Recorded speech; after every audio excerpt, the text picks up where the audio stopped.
Every week, we make one of the most formative decisions in the life of our church, and most people never think twice about it. We choose the songs. Now, I want to talk about what that actually means, because I think we can drift into treating song selection like putting together a playlist. What sounds good? What do people know? What's trending right now? And when we do that, we completely miss the weight of what we're doing. The words we place on the lips of our congregation are forming them. Week after week, year after year, what they sing is what they come to believe. Mark Dever and Paul Alexander, in their book, The Deliberate Church, Building Your Ministry on the Gospel, write this: "It is your responsibility to shepherd the congregation into the green pastures of God-centered, gospel-centered songs and away from the arid plains of theological vacuity, meditations on human experience, and emotional frenzy." So the question isn't just, will people sing this? The question is, what will they know about God in 20 years because we sing this? But here's where it gets a little more nuanced, because I've seen two different ditches when it comes to song selection, and both of them are dangerous. The first ditch is the all heart and no truth ditch. And this is the ditch of our moment, so it's helpful for us to take a deeper look at this. These are songs that generally create an emotional experience, but they don't anchor it to anything real. It feels like worship.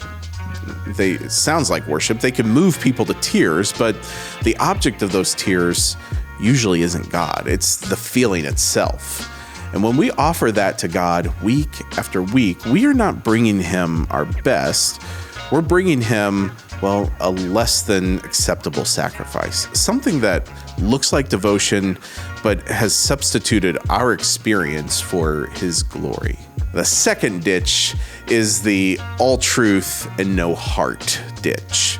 These are songs with theologically impeccable lyrics delivered with all the warmth of a doctrinal statement. Paul is unambiguous about this. He says that if I understand the mysteries and I have all knowledge, but I have not love, I am nothing. I'm just a clanging gong. The truth in those songs doesn't cease to be true, but it never reaches the parts of us it was meant to reach. What we're after, and what we must be after, is both. Truth carried by beauty into the depths of who we are. And this is why musical excellence, both in our song selection and our performance, is not optional. Think back to the Old Testament for a moment. When God commissioned the tabernacle, this was the very first dedicated place of worship. Do you know how he did it? Well, he went about it by filling two men, Bezaleel and Aholiab, with his spirit. And for what purpose? Well, to work in gold and silver and bronze and cutting stones and carving wood. He gave them skill, ability, and knowledge in all kinds of craftsmanship so that his dwelling place would be worthy of him. God did not say, the sincerity of the heart is all that matters. Just throw something together. No, he specified the curtains and the clasps and the acacia wood and the pure gold lampstand with its 6 branches. The detail that he gave is staggering, because craftsmanship in worship is not vanity.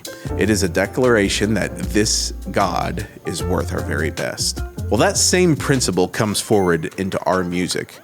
When we wed a theologically rich lyric to its melody that is truly singable and beautiful, one that catches in the throat and won't let go, we are doing something that nothing else in a person's week can do.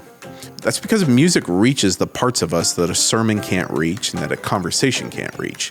It bypasses our defenses and it deposits truth into the marrow of who we are. That's not a feature, that's a design. God wired us that way. So when we sit down to choose songs, we are not just trying to fill the time before the sermon. We're not curating a vibe. We are functioning as shepherds, putting words and music in front of God's people that will form their prayers, shape their faith, and come back to them at 2 a.m. when everything else in their life might be falling apart. So that means that whenever we're putting together worship services and choosing songs, we're asking deeper questions than just, is this song popular? Is it on the radio right now?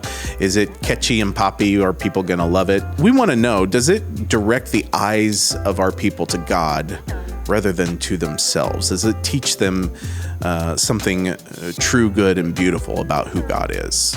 Because our congregation needs songs that allow them to worship both in spirit and in truth. So let's choose well.